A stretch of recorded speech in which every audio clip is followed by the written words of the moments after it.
What's the worst thing that's ever happened at a wedding you attended? My cousin's wedding last year turned into something none of us will ever forget. It started out beautiful, an outdoor ceremony at a vineyard. Sun shining, music playing.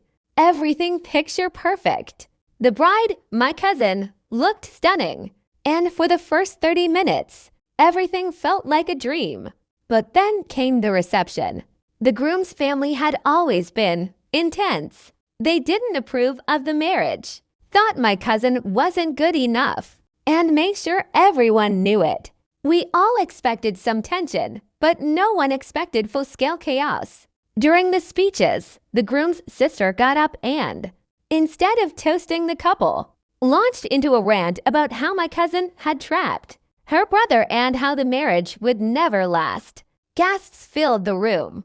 My cousin's dad stood up and told her to sit down. She refused.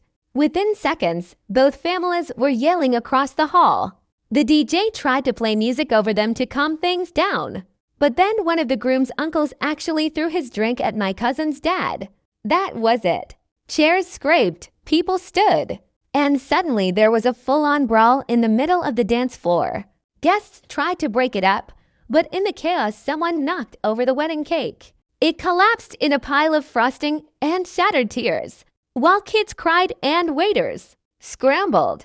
The bride, my poor cousin, ran outside in tears. I followed her, trying to calm her down, while the sounds of shouting and glass breaking echoed behind us. The groom eventually stormed out too, yelling at his family for ruining his day.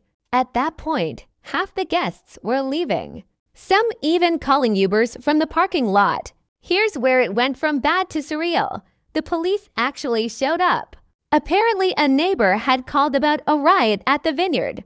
Officers came inside, broke up the fight, and escorted a few family members out. The reception was basically over by 9 p.m. Later that night, my cousin sat in her hotel room in her wedding dress, eating cold fries and sobbing. The groom apologized over and over, but I could see the doubt in her eyes. Fast forward a year, they're still together, but barely. Every family gathering since then is awkward, because no one can even mention the wedding without both sides glaring at each other. When people talk about the worst day of their lives, my cousin doesn't hesitate to say hers wasn't the divorce or the loss of a job. It was her actual wedding day.